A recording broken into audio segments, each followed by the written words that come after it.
fi kitabin nasahid diniyah wal wasaya al-imaniyah.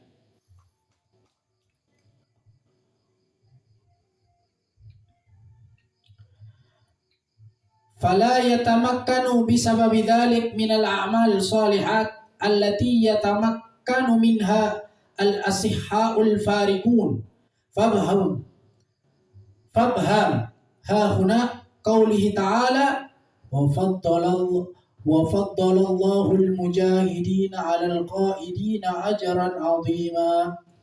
Wa qawlihi alaihi salatu wassalam al-mu'minul ghawi khairun wa ahabbu ila Allah ta'ala minal mu'minid dha'if wa fi kulli khair fahris ala ma yanfa'uka wasta'in billah wa la ta'jaz fa in ghalabaka amran faqul qaddarallahu wa ma sa'allahu fa'ala wa iyyaka walau fa inna law tafhu amal as-syaitan.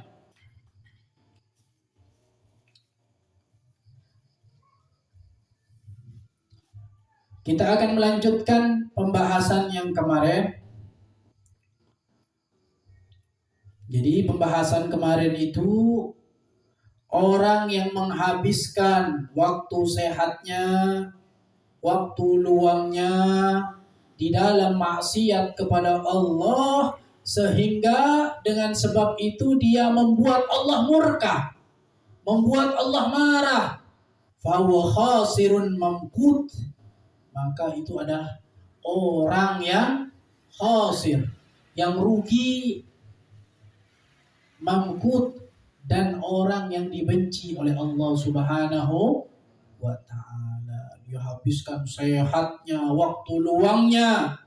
Untuk apa dia habiskan? Maksiat kepada Allah.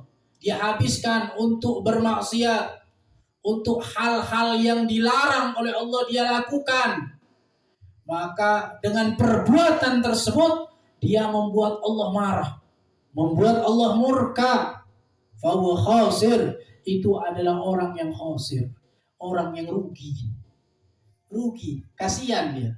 Kasihan. Sebenarnya nih, kita ini, ulama kita, salaf kita, ketika melihat orang bermaksiat itu bukan benci. Apa tapi? Kasihan, sayang. Melihat orang kafir, melihat orang yang bermaksiat, mereka gak benci. Mereka gak benci. Tapi apa? Sayang, kasihan orang ini. Udah di dunia melarat ya. Udah di dunia kerjaannya sulit. Udah di dunia jadi budaknya Cina ya. Udah di dunia jadi budaknya harta. Udah di dunianya melas, udah di dunianya rumahnya sempit, udah di dunianya uangnya sedikit ya, makannya kadang-kadang, kalau kerja baru makan, kalau nggak kerja dimarahin istri. Allah, apalagi kayak tahun kemarin itu, mau keluar rumah dimarahin, di dalam rumah dimarahin. Ya. Keluar rumah takut kena corona katanya. Takut di dalam rumah. Lebih bahaya dari corona, dimarahin istri. Lebih takut mana itu? Ayo. Gak kerja sebulan dalam rumah aja, kemudian ente keluar takut corona, lebih takut mana? Hah? Lebih takut istri di rumah ayah ngomel. Nanti kena omelan. Apalagi beras udah habis, gula udah habis, jajan anak udah habis, ya. Itu lebih menyakitkan, lebih berbahaya daripada 3.000 corona. Iya nggak Pak RT? Iya, makanya itu.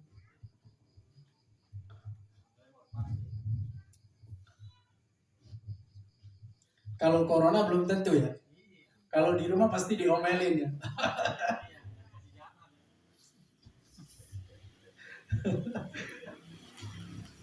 Ngeri ya Pak RT ya.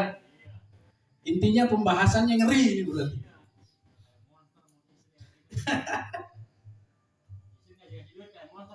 Iya, bahaya berarti. Serem. Kadang orang lebih takut istri daripada takut sama malaikat. Iya enggak? Hah?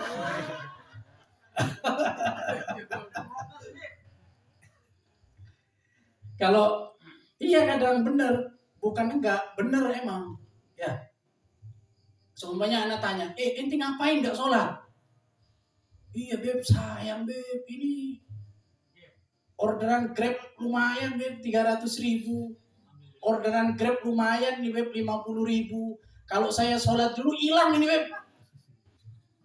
Akhirnya apa? Apalagi beras di rumah gak ada. Kalau pulang ke rumah ngeri beb. Diomelin anak. Bismillah udah. Akhirnya apa? Sholatnya tinggal, lanjut kerja. Itu berarti apa? Takut malaikat apa takut yang di rumah? Takut yang di rumah. Berarti lebih galak berarti ya. Gimana istrinya katanya? Gimana istrinya? Apalagi kalau istri-istri di sini yang ada di sini, masya Allah, ya walaupun nggak punya uang seminggu, insya Allah aman, tentram, damai, ya aman dah pokoknya. Aman kenapa? Pokoknya aman sudah. Pokoknya aman.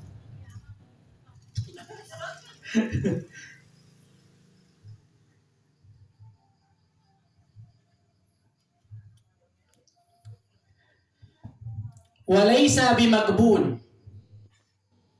Walaisa bimakbun. Bukan waktu yang lalai. Yang tadi itu orang yang maksiat, yang dia habiskan waktu sehatnya, waktu luangnya di dalam maksiat kepada Allah sehingga dia membuat Allah murka, hingga dia dicap oleh Allah menjadi orang yang rugi dan orang yang dibenci oleh Allah. Walaisa bimakbun, ini bukan golongan orang yang makbun, orang yang lalai. Bukan golongan orang yang lalai ini. Kadang orang bilang, ente kenapa kok begitu? Kok dikit-dikit ngelakuin ini, ente habiskan waktunya untuk hal-hal yang jelek. Hilap Habib, hilap, harat. Bohong, bukan lalai itu sebenarnya. Ingat tapi pura-pura gak ingat. Ingat tapi pura-pura lalai. Dibilang khilaf sebenarnya bohong. Ya. Lupa. Ya. Tapi orang seperti itu emang disengaja, cuma karena Allah Maha Pengampun, insya Allah diampuni kalau bertobat kepada Allah Subhanahu wa ta'ala. Innamal makbun, bahwasanya orang yang lalai itu yaitu orang yang menghabiskan waktunya di dalam hal yang sia-sia dan hal-hal yang mubah. Ini baru lalai ya. Baru inilah lalai. Waktu sholat dia sholat, cuma waktu yang lainnya dia gunakan untuk main aja, untuk makan aja, untuk minum aja, untuk main-main yang gak jelas gitu. Untuk main-main gak ada manfaatnya, itu barulah lalai.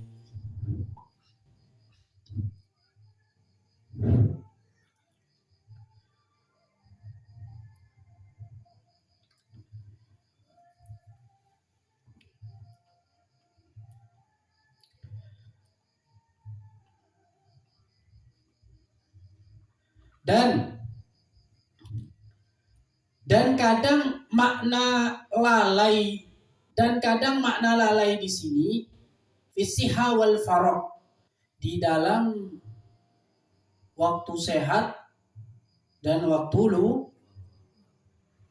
luang. Kadang makna lalai di sini di dalam waktu sehat dan waktu luang. An la yu'tahumal insan insanu fayubtala bi amrad au dha'fi wa kasratil asgal. Kadang makna lalai di sini yaitu di dalam sehat dan waktu luang.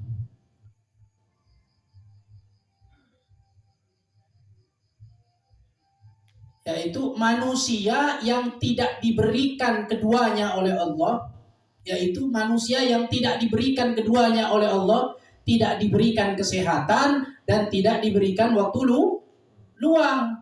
Malahan apa yang diberikan oleh Allah? Fayubtala bil amrod, yaitu dia dicoba atau diuji dengan penyakit. Kalau dibilang sehat, dia nggak sehat, lagi sakit. Kalau dibilang waktu luang, ya nggak juga. Ya, nggak juga. Emang dia merasakan sakit. Waktunya menahan rasa sakit. Ya. Au dha'fi wa kasratil aqdar. Kadang dia lemah karena emang lemah. Ya. Lemah, nggak berdaya, mungkin udah tua ya. Mungkin umurnya udah sepuh. Sehingga dia melakukan waktunya dengan hal yang manfaat seperti belajar ilmu, sholat berjamaah, dia gak mampu. Kenapa? Karena emang dia gak mampu. Untuk berdiri gak kuat. Alasannya encok. Alasannya banyak macam-macam karena emang udah tua. Wa kasratil asghal, dan kadang juga tidak diberikan sehat dan waktu luang ini kepada orang yang sibuk. Orang yang benar sibuk. Kayak apa ya orang sibuk ini ya? Mungkin waktunya ini udah ngurusin macam-macam. Ngurusin ini dan itu. Istirahat aja sulit dia. Mungkin hanya beberapa waktu. Mungkin hanya beberapa jam dia untuk tidur. Ya. Fala yatamakkanu bisababi dzalik minal a'mali shalihat. Maka dengan sebab itu dia tidak bisa melakukan amal-amal soleh. Kenapa dia gak bisa melakukan amal soleh? Karena emang sakit. Karena emang lemah.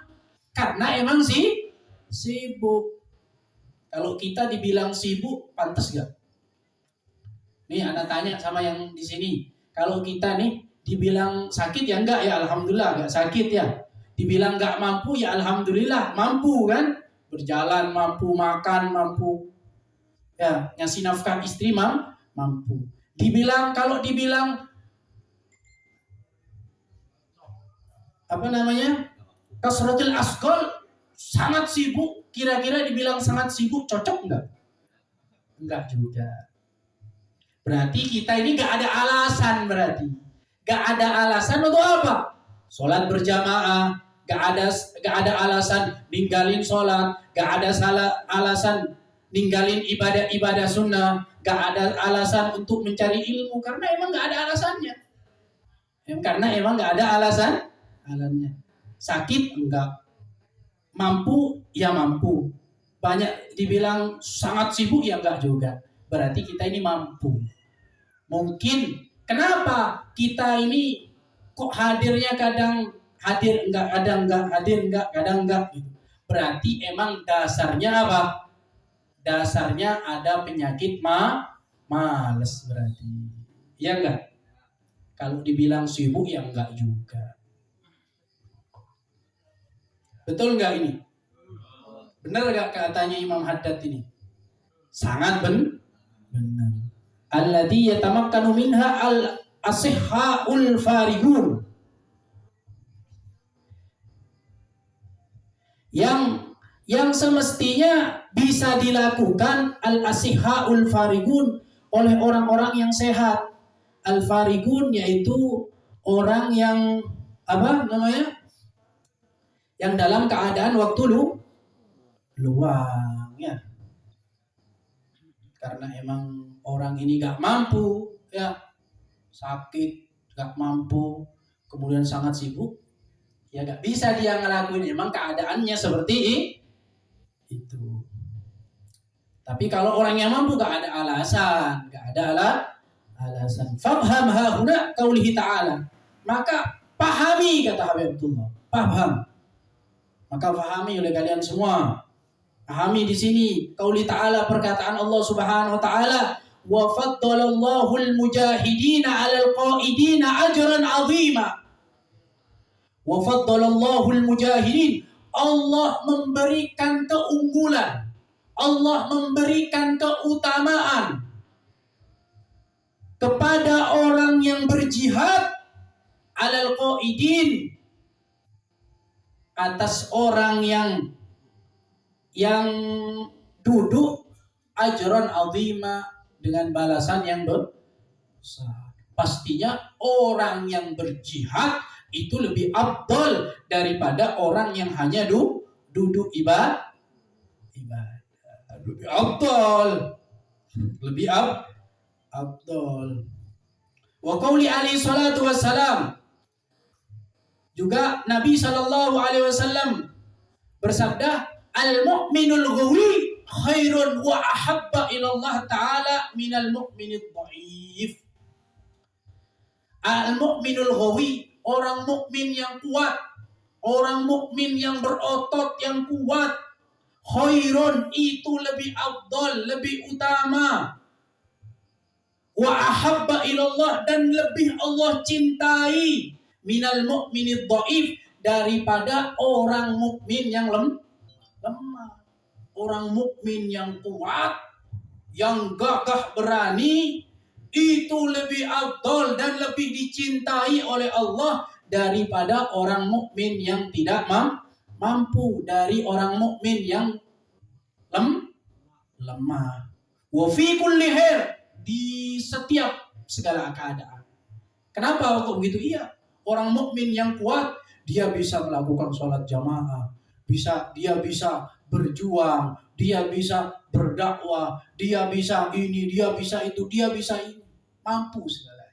Sedangkan mukminut dhaif, dia hanya ya duduk, emang nggak mampu karena ketidakmampuan dia, karena emang nggak kuat. Makanya orang mukmin yang kuat itu lebih afdal dari mukmin yang lemah. Dari segi amal justru yang kuat itu lebih banyak. Tapi ini udah tahu ini orang Islam kuat ini, tapi malas nuntut ilmunya, tapi malas sholat berjamaahnya, malahan nggak sholat. Berarti ini muslim lebih rendah daripada yang lemah. Kalau dengan kesehatannya dia semakin giat ibadah, semakin giat menuntut ilmu, semakin giat bersedekah, semakin giat menuntut amal soleh, maka dia lebih afdal daripada mukmin yang lemah. Fahris ala ma yanfa'uka, maka jagalah ala ma yanfa'uka, atas sesuatu yang manfaat bagimu. Mumpung masih kuat, gunakan itu dengan manfaat. Gunakan kekuatanmu, kesehatanmu dengan menambah taat kepada Allah, begitu. Ya, dengan menambah gitu. Diceritakan ada Rabi'atul Adawiyah, Sayyidah Rabi'atul Adawiyah ini menghatamkan 80.000 kali kalau nggak salah. 80.000 kali khatam Al-Quran. Kemudian ada seorang laki-laki yang bernama Al-Habib Ahmad bin Muhammad Al-Mukhdar. Beliau gak mau kalah dengan Rabi'atul Adawiyah, gak mau kalah. Saya laki-laki, sedangkan perempuan bisa haid, bisa ini, bisa itu, sedangkan saya laki-laki. Saya harus lebih mampu daripada Sayyidah Rabi'ah Adawiyah. Akhirnya beliau menghatamkan Al-Quran, yang mana beliau menggali kuburnya sendiri, di samping rumahnya beliau gali, kemudian kuburnya yang calon digunakan beliau nanti ketika beliau meninggal, kuburnya ini udah dihatamin Al-Quran 10.000 kali. 10.000 kali. Sayyidah Rabi'atul Adawiyah menghatamkan 8.000 kali bacaan Al-Quran di kuburannya, sedangkan Al-Habib Ahmad bin Muhammad Al-Mukhdar gak mau kalah, saya lebih kuat, saya laki-laki. Maka beliau menghatamkan di kuburannya ini 10.000 kali hataman Al-Quran. Ini baru laki-laki, kita harus berusaha seperti itu. Ini ada laki-laki kuat, kelakuannya kayak bencong. Ini laki harus kuat, harus jangan sampai kalah begitu. Ini dibilang berlomba-lomba di dalam kebaikan. Ini justru diperbolehkan. Para sahabat itu sifatnya seperti itu. Ketika sahabat lain ini bisa ngerjain ini, bisa ngerjain ini, bisa dicap surga sama Rasulullah, ini calon laki-laki masuk surga. Akhirnya ada salah satu sahabat mencari tahu amalan apa yang dia lakukan, sehingga dia kok bisa sama Nabi dicap penghuni surga. Sahabat lain ini gak mau kalah dalam ibadahnya. Dia pengen tahu gimana saya lebih unggul dari ibadahnya dia. Gitu, ini boleh ya. Boleh, harus lebih mulia. Lomba-lomba mencari kemuliaan dari Allah. Yang gak boleh itu, yaitu ketika saudaranya punya harta, dia pengen, ini orang kaya, ini gimana orang ini hancur, ini yang gak boleh. Gak boleh. Berlomba-lomba di dalam kebaikan, ini baru boleh, paham ya? Wasta'in billah, semoga Allah melindungi kita. Wasta'in billah, semoga Allah memberi pertolongan kepada kita, melindungi kita. Wala ta'jas, jangan lemah kamu. Jangan lemah, jangan jadi mukmin yang lemah. Kalau ente masih kuat, jangan jadi mukmin yang lemah. Fa in ghalabaka amran fakul qaddarallahu ma sya'allah fa'ala. Fa in ghalabaka amran, dan jika perkara itu membuatmu sulit, engkau membuatmu sulit, perkara itu membuatmu sulit, engkau udah gak mampu melakukannya karena emang sulit, fakul, maka ucapkanlah qaddarallahu, Allah sudah mentakdirkannya, wa masya Allah, dan Allah itu menghendaki apa yang dia kehendaki. Fa'ala, pasti kalau Allah menghendaki pasti dia mengerjakan. Wa iyyaka, ini wa iyyaka, dan hati-hati kamu, walau, hati-hati kamu dari perkataan lau. Lau itu artinya apa? Lau itu andai kata atau seandainya. Hati-hati kamu, kata kitab di sini, hati-hati kamu dari perkataan lau, seandainya, hati-hati dari perkataan seandainya. Fa'in lau, jika bahwasanya perkataan seandainya itu taftahu amalas syaiton, membuka taftahu ala amalis syaiton, membuka bagi perbuatan setan. Hati-hati, jangan sering-sering seandainya, andaikan, gak usah, jangan sering-sering mengucapkan itu. Insyaallah masalah seandainya nanti dibahas oleh Habib Abdullah bin Alul Haddad di dalam kitabnya ini. Insyaallah kita bahas di minggu yang akan datang. Semoga ilmu yang sedikit ini bisa memberikan manfaat bagi kita semuanya, sehingga kita Allah jadikan orang-orang yang bahagia di dunia wal akhirah. Amin Allahumma amin. Itu saja. Wassalamualaikum warahmatullahi wabarakatuh.